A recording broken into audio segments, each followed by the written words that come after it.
దేవుని పరిశుద్ధమైన నామానికి స్తోత్రములు. దేవుని యొక్క సన్నిధిలో ఆయన పాదముల చెంత కర్మేలజ్ఞ అనేటువంటి మా ఈ కార్యక్రమంలో ఆయన మాటలు వినటానికి, ప్రార్థనలు ఏకీభవించడానికి, ఆత్మీయ జీవితంలో మరొక ఉన్నతమైనటువంటి మెట్టు ఎక్కడానికి ఏకీభవించి ఉన్న ఆసక్తిగా ఏకీభవించినటువంటి మీ అందరూ కూడా ప్రభునామమున హృదయపూర్వకంగా వందనాలు తెలియజేస్తూ ఉన్నాం. మిమ్మల్ని అందరినీ కూడా ఈ యొక్క కార్యక్రమానికి ఆహ్వానిస్తూ ఉన్నాం. బాగున్నారండి మీరందరూ? మనమందరం కూడా అనేకమైనటువంటి అంశాలతో దేవుని యొక్క సన్నిధిలో ప్రార్థన చేస్తూ ఉంటాం. మీకున్నటువంటి అనారోగ్య పరిస్థితుల్లో మీరు తప్పనిసరిగా ప్రార్థన చేస్తూ ఉన్నారు. ఏదైనా ఆర్థికపరమైనటువంటి ఇబ్బందులు ఎదురైనప్పుడు దేవుని సన్నిధిలో ప్రార్థన చేశారు. మరికొంతమంది కుటుంబంలో ఉన్నటువంటి పరిస్థితులను బట్టి, బిడ్డలను బట్టి, యజమానులను బట్టి, వారికి ఉన్నటువంటి ప్రతి సమస్యను దేవుని సన్నిధిలో మీరందరూ కూడా తెలియజేస్తూ ఉన్నారు కదా. అయితే ఒక మాట మనము పరిశుద్ధాత్మ దేవుడు మనకు నేర్పిస్తున్నటువంటి మాట, మీరు ఎప్పుడూ శరీర సంబంధమైనటువంటి కోరికలు, ఆలోచనతోనేనా ప్రార్థన చేసేది? ఆత్మీయంగా మీరు అభివృద్ధి పొందటానికి, క్షేమంగా ఉండటానికి, దేవుని ఇంకా అడగడానికి మీ దగ్గర ఏమీ లేవా? మీరు అసలు ఎలా ప్రార్థన చేయాలి అనేటువంటి మాట మనకు జ్ఞాపకం చేయబోతా ఉన్నాడు. మనం ఎలా ప్రార్థన చేయాలి? లేఖనాలు ఎలా ఉన్నాయంటే మనకు అన్ని మాటలు నేర్పించేవిగా ఉన్నాయి. మనకు కొన్ని తెలుసు, కానీ అన్నీ తెలుసు అనుకుంటాం. నాకు కొంచెం తెలిస్తే నేను అనుకుంటాను నాకు అంతా తెలుసులే అన్నట్టుగా నేను భావిస్తా. అన్ని విషయాల్లో అలానే ఉంటాం, అవును కదా? కానీ దేవుని యొక్క మాట మనం చదువుతూ ఉంటే మనకి ఏమీ తెలియదు అని అర్థమవుతుంది. పరిశుద్ధాత్మ దేవుడు నేటి ఈ యొక్క వర్తమానమున ప్రార్థనలో మనము దేవుని సన్నిధిలో చేయవలసినటువంటి అంశాలను కొన్నిటిని జ్ఞాపకం చేయడానికి ఆయన ఇష్టపడతా ఉన్నాడు, సిద్ధంగా ఉన్నాడు. మనమందరం కూడా మనము ఏమని ప్రార్థన చేయాలి, ఏ అంశాలు ప్రార్థన చేయాలనేటువంటి మాటలు ధ్యానం చేసుకుందాం. మొట్టమొదటిగా మనం చూసినట్లయితే 119వ కీర్తన 18వ వచనంలో, నేను నీ ధర్మశాస్త్రమునందు ఆశ్చర్యకరమైన సంగతులను చూచినట్లు నా కన్నులు తెరుగుము. చాలా ఆశ్చర్యకరమైనటువంటి మాట ఇది. ఈ కీర్తన వ్రాసినటువంటి కీర్తనాకారుడు అంటున్నాడు, నాకు సంపద వద్దు, ఈలోక రీతిగా నేను ఏదో సంపాదించాలి, ఒక గొప్ప రాజ్యాన్ని పరిపాలన చేయాలి, నా కింద వేల మంది సైన్యం ఉండాలి, పరిపాలనలో నాకు సహాయం చేసేవాళ్ళు ఉండాలి, నా కింద దాసులు ఉండాలి, దాసీలు ఉండాలి, నా కుటుంబం అంతా ఉన్నత సింహాసనం మీద లోకంలో కూడా ఆశీర్వదించబడాలి, నాకు మంచి ఆరోగ్యం కావాలి. ఇవి కాదు అడుగుతా ఉన్నది, ఇవి అడగట్లేదు. ఏమంటా ఉన్నాడు? నీ ధర్మశాస్త్రములో ఉన్నటువంటి ఆశ్చర్యమైన సంగతులు చూచినట్లు నా కన్నులు తెరుము అంటా ఉన్నాడు. దేవునికి మహిమ కలుగును గాక. హల్లెలూయా, హల్లెలూయా. ఈ ఒక్క మాట మనం ఎంతో విస్తారమైనటువంటి అంశాన్ని మనకు నేర్పిస్తుంది. కానీ సమయం లేదు కనుక క్లుప్తంగా మనము న్యూస్ వినేటువంటి సమయంలో మొట్టమొదట హెడ్లైన్స్ అని చెప్తారు కదా, ఆ రోజు ఆ 30 నిమిషాలు వార్తల్లో హెడ్లైన్స్ కొన్ని మనకు తెలియజేసి 2-3 మాటలు దానికి సంబంధించినవి చెప్పేసి ముందుకెళ్ళిపోతారు వాడు. అలానే నేడు మనం కూడా వెళ్ళిపోదాం. ఎందుకంటే మనకున్నటువంటి సమయము టీవీలో మెసేజ్ అంటే 29 నిమిషాలు 28 నిమిషాలే కదా, అర్ధగంట లోపే. అందుకని మనం క్లుప్తంగా దీన్ని ధ్యానం చేసుకుందాం. కీర్తనాకారునికి ఉన్నటువంటి ఆశ ఎలా ఉన్నది తన ప్రార్థనలో తెలియజేస్తా ఉన్నాడు. మొట్టమొదటి అంటున్నటువంటి మాట, నీ ధర్మశాస్త్రములో ఉన్న ఆశ్చర్యమైన సంగతులు నేను చూడాలి. అంటే దేవుని యొక్క ధర్మశాస్త్రము, దేవుని యొక్క వాక్యములు ఏమున్నాయి? మనము చదువుతూ ఉంటే మనకు చాలా లోతుగా మనం వెళ్తాం. ఆశ్చర్యకరమైనటువంటి సంగతులు వ్రాయబడ్డాయి. ఏదో న్యూస్ పేపర్లో మనం చదివినట్లుగా, వీక్లీ మ్యాగజైన్స్ చదివినట్లుగా చదువుతూ ఉండటానికి అది కథల పుస్తకం కాదు. మన జీవితాన్ని మనకు ఎలా కట్టుకోవాలో నేర్పిస్తుంది. చచ్చినటువంటి స్థితిలో ఉన్నటువంటి నిన్ను నన్ను బ్రతికించేటువంటిది దేవుని యొక్క వాక్యము. ఆ వాక్యమును నువ్వు జాగ్రత్తగా చదవాలి. కేవలము మనకు కనిపించేటువంటి శరీర సంబంధమైన ఈ కన్నులతోటి చదివితే మనకు అది అర్థం కాదు. నీ సొంత ఆలోచన, నా సొంత ఆలోచన, నా సొంత జ్ఞానంతో చదివితే అది ఏమీ మనకు అర్థం కాదు. దేవుని యొక్క వాక్యములో వ్రాయబడినటువంటి సంగతులు, వ్రాసినటువంటి సంగతులు అన్నీ కూడా దావీదు తన సొంత ఆలోచనతో రాయలేదు, మోషే తన సొంత ఆలోచనతో రాయలేదు, వ్రాసినటువంటి పౌలు తన సొంత జ్ఞానంతో రాయలేదు. కానీ ఆ పుస్తకాలన్నీ కూడా, పత్రికలన్నీ కూడా పరిశుద్ధాత్మ దేవుని యొక్క ప్రేరేపణతోటి అవి వ్రాయబడ్డాయి. ఎందుకు ఇలా చెప్తున్నాము అంటే, ఆదికాండము ప్రారంభించినటువంటి లేదా సృష్టి ప్రారంభ సమయంలో మోషే లేడు, ఆదాము మాత్రమే ఉన్నాడు దేవుడు సృష్టి చేసిన తర్వాత. కానీ ఆదాముని గురించి ఎవరు రాశారు అంటే పరిశుద్ధాత్మ దేవుడు చెప్తా ఉంటే మోషే రాశాడు. మనకున్నటువంటి మొట్టమొదట 5 కాండములు, పంచకాండముల్లో వాటిని మోషే భక్తుడు రాశాడు కదా, దైవజనుడైనటువంటి మోషే రాశాడు. మరి తనకు తెలియనటువంటి సంగతులు ఎలా వ్రాశాడు? ప్రియమైన దేవుని బిడ్డలారా, పరిశుద్ధాత్మ దేవుడు జరిగినటువంటి ఆ సృష్టిని, అబ్రహాము జీవితంలో, ఇసాకు జీవితంలో, యాకోబు జీవితంలో దేవుడు జరిగించినటువంటి కార్యాలను పరిశుద్ధాత్మ దేవుడు మోషేతోటి వ్రాయించాడు. కాబట్టే మోషేకి అవి తెలిసినాయి. ఇందును బట్టి మనకు బైబిల్ గ్రంథంలో ఉన్నటువంటి యొక్క పాత నిబంధన, క్రొత్త నిబంధనలో ఉన్నటువంటి 66 పుస్తకాలు మనం చూస్తే మనకు ఎన్నో అంశాలు నేర్పిస్తూ ఉంటాయి. అవి మన బ్రతుకులను సరిచేస్తాయి. మీరు అనాలోచనగా చదవద్దు, కానీ ఆలోచనతోటి, ప్రార్థనాపూర్వకంతో, దేవుని సన్నిధిలో భయభక్తులతోటి, ఆయన సన్నిధిలో ఆయన మాటలు వినండి. మీరు ఎక్కడైనా వాక్యాన్ని వినటానికి వెళ్ళినప్పుడు, మందిరంలో వెళ్ళినప్పుడు, టీవీలో అయినా, రేడియోలో విన్నా, ఎక్కడ విన్నా, మీటింగ్స్కి వెళ్ళినా కూడా జాగ్రత్తగా వినండి. పరిశుద్ధాత్మ దేవుడు నీతోటి తప్పనిసరిగా మాట్లాడటానికి ఆయన సిద్ధంగా ఉంటాడు. నీ జీవితం ఎలాగా నడిపించుకోవాలో నీకు అర్థం కావట్లా, విసుగెత్తిపోయావు నీ జీవితాన్ని, నీ కుటుంబాన్ని నడిపించుకోవటంలో. కానీ నీ జీవితం ఎలా నడిపించబడాలి, పరిశుద్ధాత్మ దేవుడు నీతో మాట్లాడతాడు. ఈరోజు మీరు సిద్ధంగా ఉంటున్నారా? మీరు సిద్ధంగా లేరు. దేవుని మాట వినటానికి నిర్లక్ష్యంగా ఉంటా ఉన్నారు, ఆలస్యంగా వెళ్తూ ఉన్నారు. వెళ్ళిన తర్వాత ఫోన్ చూస్తూ ఉన్నారు, ఏదో ఆలోచిస్తున్నారు బిజినెస్ గురించి, ఉద్యోగంలో ఉన్నటువంటి పరిస్థితులు ఏంటని వాటి గురించి ఆలోచన, బిడ్డల భవిష్యత్తు గురించి, కుటుంబంలో అసమాధానం గురించి ఆలోచనతో ఉంటే మీరేమింటారు? ప్రియ దేవుని బిడ్డలారా, దేవుని మాట మనం వింటే ప్రారంభిస్తే, దేవుని మాట వినడం ప్రారంభిస్తే దేవుడు ఖచ్చితంగా మాట్లాడతాడు. దేవుని యొక్క ధర్మశాస్త్రంలో ఆశ్చర్యమైన సంగతులు ఉన్నాయి. ధర్మశాస్త్రం అంటే వాక్యములో, దేవుని యొక్క లేఖనాల్లో, బైబిల్ గ్రంథంలో ఆశ్చర్యపోయేటువంటి సంగతులు వ్రాయబడ్డాయి. అయితే ఏదో గుడ్డివాడికి యేసు ప్రభువారు చూపునిచ్చారు, కుంటివాడు నడిచాడు, సమాధి చేయబడినటువంటి లాజరు ప్రభు పిలవగానే బయటకు వచ్చాడు, ఇవేనా ఆశ్చర్యకరమైన సంగతులు?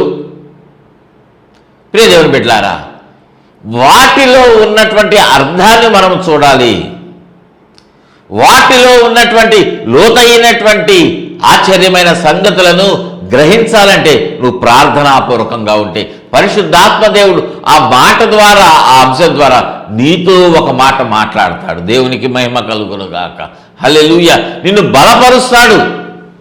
నువ్వు బలహీన స్థితిలో దేవుని మందిరానికి వస్తున్నావు, నాకెవరు లేరు అని అంగలారుస్తూ నువ్వు దేవుని పాదాలు పట్టుకున్నటువంటి విధమును బట్టి నువ్వు దేవుని సన్నిధికి వస్తే దేవుడు ఖచ్చితంగా నీతో మాట్లాడతాడు, నిన్ను లేవనెత్తాడు, నీ కన్నీరు తుడుస్తాడు, నిన్ను హత్తుకుంటాడు, నీకు బలాన్ని అనుగ్రహిస్తాడు. ఎక్కడ పడిపోయావో అక్కడ లేపుతాడు. దిగులు పడద్దు ప్రియ సహోదరి. నీ కుటుంబాన్ని బట్టి, నీ యజమానుని బట్టి, నీ కుమారుని బట్టి, నీ కుమార్తెను బట్టి, ఇంట్లో ఉన్నటువంటి అసమాధాన పరిస్థితులను బట్టి నువ్వు బాధపడుతున్నావు, దుఃఖపడుతున్నావు, కన్నీరు విడుస్తూ ఉన్నావు. అయ్యో నాకు బిడ్డలు లేరే అనేటువంటి విషయంలో నువ్వు కన్నీరు విడిచి ప్రార్థన చేస్తున్నావు. కానీ నీకు సమాధానం రాలేదని ఇంకా అంగలారుస్తూ ఉన్నావు. కానీ హన్నా ఎలా ఉన్నది? హన్నా జీవితం ఎందుకు మనకు వ్రాయబడిందంటే నీకోసమే, నిన్ను బలపరచడానికే. ఆశ్చర్యకరమైనటువంటి సంగతులు ఎన్నో ఉన్నాయి. ఆశ్చర్యకరమైనటువంటి సంగతులు ఎన్నో ఉన్నాయి. వాటిని చూడడానికి మనం ఏం చేయాలంటే, మనము నా కన్నులు తెరువు ప్రభువా, నా కన్నులు తెరువు ప్రభువా అని ఇక్కడ కీర్తనకారుడు ప్రార్థిస్తూ ఉన్నాడు. అంటే దాని అర్థం ఏంటి? నీ కన్నులు ఎలా ఉన్నాయంటే అవి చూడకుండా మూయబడి ఉన్నాయి. దేవునికి మహిమ కలుగును గాక. ఈ మాట పరిశుద్ధాత్మ దేవుడు చెప్తా ఉన్నాడు. నువ్వు చూడట్లా, చదువుతున్నావు, బైబిల్ చదివావా? చదివావు. ఈరోజు చదివావా? చదివావు. ఎన్ని అధ్యాయాలు చదివాను? 10 అధ్యాయాలు చదివానండి. మంచిది, దేవుడు ఆశీర్వదిస్తాడు. ఏమి నేర్చుకున్నావు? దేవుడు ఏం మాట్లాడాడు నీతో అంటే, ఏం లేదండి, నేను మామూలుగా చదువుకుంటే వెళ్ళా. ఉదయం 10 అధ్యాయాలు చదువుతా, సాయంత్రం 10 చదువుతా. ప్రియ బిడ్డలారా, దేవుని యొక్క వాక్యమును నువ్వు ప్రార్థనాపూర్వకంగా చదవాలి. ప్రభువా, నీ వాక్యం నేను చదువుతున్నాను నాయన, నీ వాక్యం నేను ధ్యానం చేయబోతా ఉన్నా. వ్రాయబడి ఉన్నటువంటి సంగతులు నాకు ఈ కన్నులు కాదు కానీ మనోనేత్రాలతో నేను చదవాలి. ఆత్మ సంబంధమైన నేత్రాలు తెరువు ప్రభువా.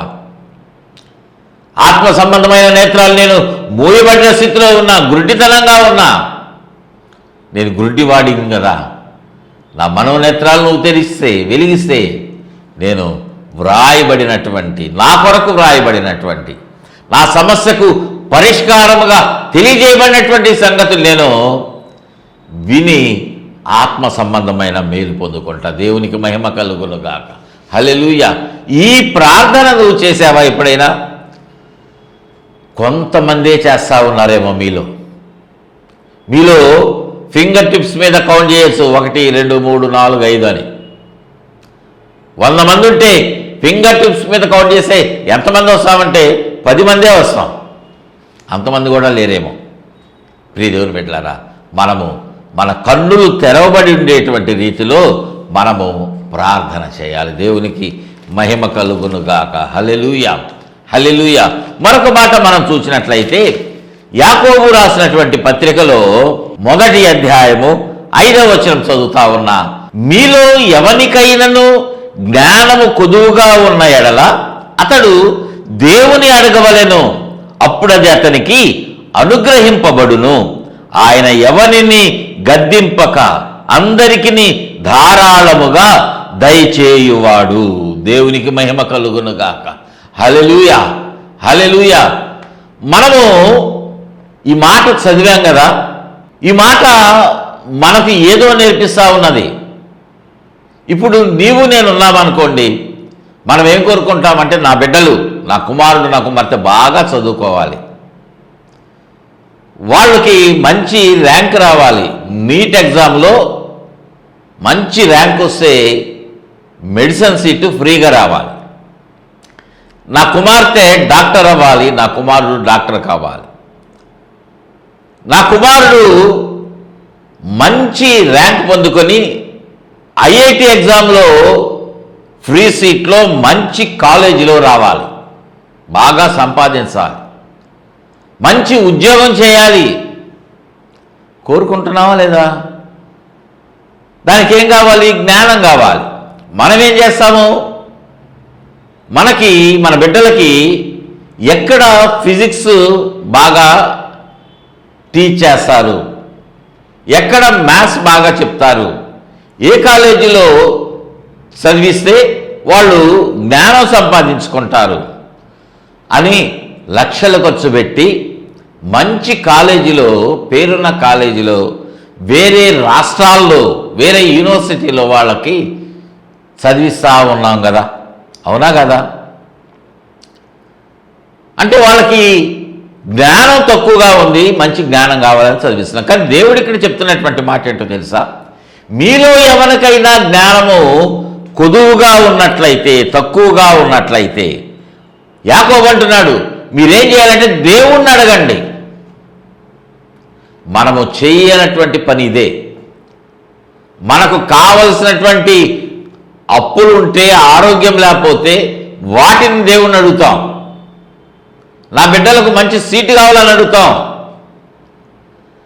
కానీ ఆ సీట్ పొందుకోవటానికి, ఆ కోర్సులో వాళ్ళకి అడ్మిషన్ దొరకటానికి, మంచి కాలేజీలో చదివించడానికి డబ్బులు అడుగుతాం. కానీ వాళ్ళకి అక్కడ ఫ్రీ సీట్ రావడానికి జ్ఞానం దయచేయి ప్రభువా అని మనం అడుగుతున్నామా?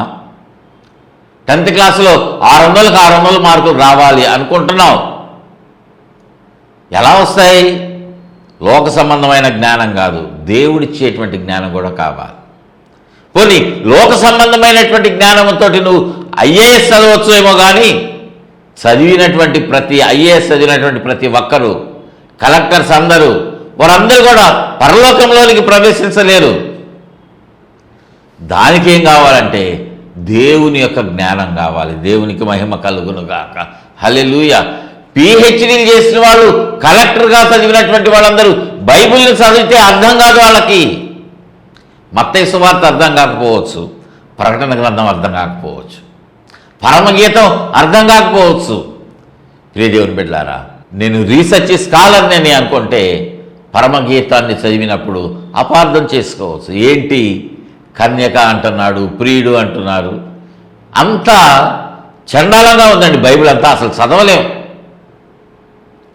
కొంతమంది యూట్యూబ్లో బైబిల్కి వ్యతిరేకంగా ఎలా మాట్లాడుతున్నారు తెలుసా? భూత పుస్తకం అండి బైబిల్ అనేది, భూత పుస్తకం. ఆడవాళ్ళు అసలు చదవలేరు. కొంతమంది ఉన్నారు కదా, వాళ్ళు మాట్లాడుతూ ఉంటారు. మనము దేవుని యొక్క జ్ఞానముతో చదవాలి. దేవుడు మన కన్నులు తెరిచినప్పుడు చదివితే శ్రేష్టమైనటువంటి అంశాలు, రక్షణను గురించినటువంటి మాటలు నువ్వు నేర్చుకుంటావు, నువ్వు వింటావు, రక్షణ పొందుకుంటావు. దేవునికి మహిమ కలుగును గాక. హల్లెలూయా. మీలో ఎవరికైనా జ్ఞానం కొదువుగా ఉంటే దేవుణ్ణి అడగాలి. ఎలా అడగాలి అనేటువంటిది వాడు అక్కడ వ్రాయబడింది. దేవుణ్ణి అడిగితే ఆయన నువ్వు ట్యూషన్కి వెళ్ళి నన్ను అడుగుతున్నావేంటి, నాకు ప్రార్థన చేయండి, మీకు ట్యూషన్ మాస్టర్ దగ్గరికి వెళ్ళు అని అనట్లా. ఎవరిని గద్దింపక ఆయన మనకేం చేస్తాడంట? ధారాళముగా వాటన్నిటినీ అనుగ్రహిస్తాడు. దేవునికి మహిమ కలుగును గాక. హల్లెలూయా, హల్లెలూయా. మరొక మాట మనం చూసినట్లయితే 119వ కీర్తనలోనే 37వ వచనంలో ఏమంటున్నాడు ఇక్కడ కీర్తనాకారుడు అంటే, వ్యర్థమైన వాటిని చూడకుండా నా కన్నులు త్రిప్పివేయము. అంటే లోకంలో మనం బ్రతుకుతా ఉన్నాం, లోకంలో నీవు నేను జీవిస్తూ ఉన్నాం, రక్షించబడినటువంటి వాళ్ళంగా ఉన్నా, రక్షణ పొందుకున్నా, యేసే దేవుడు అని చెప్పినా కూడా మనం లోకంలోనే జీవించాలి కొంతకాలం. అలా చూసేటువంటి సమయమున, మనం లోకంలో నడిచేటువంటి సమయమున లోకంలో ఉన్నటువంటివి అన్నీ కూడా చాలా వ్యర్థమైనవే ఎక్కువగా ఉన్నాయి. మన ఆత్మీయ స్థితిలో నుండి మనల్ని పడవేసేటువంటివే చాలా ఉంటా ఉన్నాయి. మనం ఏమని ప్రార్థన చేయాలి అంటే ఇక్కడ కీర్తనకారుడు అంటున్నాడు, వ్యర్థమైన వాటిని చూడకుండా నా కన్నులు త్రిప్పివేయి ప్రభువా అని ప్రార్థన చేయాలి.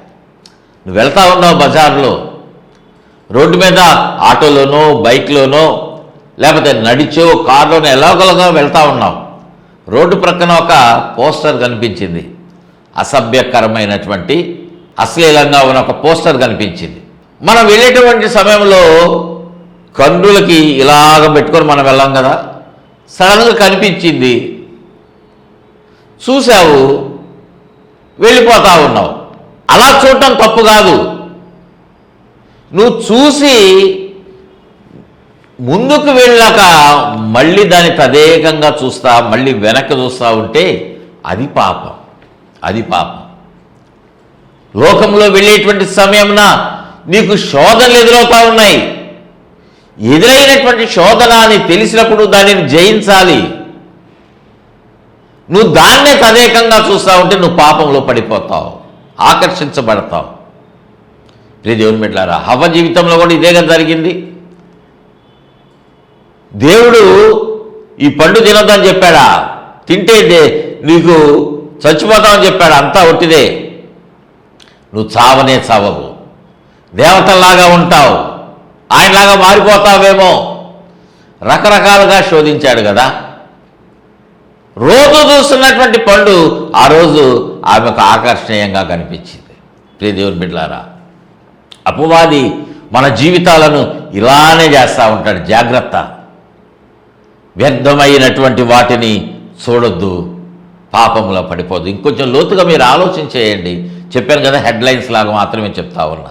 తర్వాత 37వ వచనంలోనే మరొక మాట కూడా మనం చూస్తే 2వ భాగంలో, నీ మార్గంలో నడుచుకొనుటకు నన్ను బ్రతికించుము. మనం దేవుని మార్గంలో నడవట్లేదేమో. దేవుని మార్గంలో మనం నడవకపోతే మనం ఎలాంటి పరిస్థితిలో ఉన్నాము అంటే చచ్చిన వాళ్ళంగా ఉన్నామని జ్ఞాపకం పెట్టుకోండి. శారీరకంగా నేను బ్రతికే ఉన్నా, శారీరకంగా మీరు కూడా బ్రతికే ఉండొచ్చు. మీకు 65 సంవత్సరాలు 70 సంవత్సరాల వయసు ఉండొచ్చు, బ్రతికే ఉన్నారు. కానీ ఆత్మీయంగా మీరు దేవుని యొక్క వాక్యానికి వ్యతిరేకంగా నడుస్తుంటే మీరు చచ్చిన వాళ్ళుగానే ఉన్నారు. ఇందులో ఏ మాత్రం అబద్ధం అనేటువంటిది, అసత్యం అనేటువంటిది లేదు. దేవునికి మహిమ కలుగును గాక. హల్లెలూయా. మనం చేస్తున్నటువంటి ప్రతి వ్యర్థమైనటువంటి పనిని బట్టి, పాపాన్ని బట్టి, మన తలంపులను బట్టి, దేవునికి వ్యతిరేకంగా నడిచినటువంటి నడకను బట్టి, ప్రతి కార్యాన్ని బట్టి పాపమునకు వచ్చేటువంటి జీతము, ప్రతిఫలము మరణము గనక మనం ఆ యొక్క ఆత్మీయ జీవితంలో ఎప్పుడో చచ్చిపోయినటువంటి వాళ్ళంగానే ఉన్నాం. కానీ మనం ఏం చేయాలి? ప్రభువా, నేను చచ్చిన స్థితిలో ఉన్నాను నాయన, నీ మార్గంలో నేను నడవక నేను చచ్చిపోయిన స్థితిలోనే ఉన్నా, నన్ను బ్రతికించు ప్రభువా అని ప్రార్థన చేశారా? మనం ఆ రీతిగా ప్రార్థన చేయాలి. ప్రియ దేవుని బిడ్డలారా, పరిశుద్ధాత్మ దేవుడు మనకు నేర్పిస్తున్నటువంటి మాట నేటి దినమున మనం అనుకుంటాం, నేను బ్రతికే ఉన్నా, జల్సాగా ఉన్నా, సంతోషంగా ఉన్నా, లగ్జరియస్ కారులో వెళ్తా ఉన్నా, మంచి ఇల్లుంది, కరెంటు పోయిన జనరేటర్ ఉంది, నాకొక కారు, మా బిడ్డలకి ఇద్దరికి 2 కార్లు 3 కార్లు ఉన్నాయి. చక్కగా ఇంకెవరైనా రిలేటివ్స్ వచ్చినా, బంధువులు వచ్చినా వాళ్ళు పార్క్ చేసుకోవడానికి కూడా 6 కార్లు పార్క్ చేసుకునే స్థలం ఉంది మాకు. పెద్ద బిల్డింగ్ ఉంది, మంచిదే. కానీ నువ్వు నీ మార్గములో వెళతా ఉన్నావు, కానీ బ్రతికున్నావా, చచ్చిన వానిగా ఉన్నావా?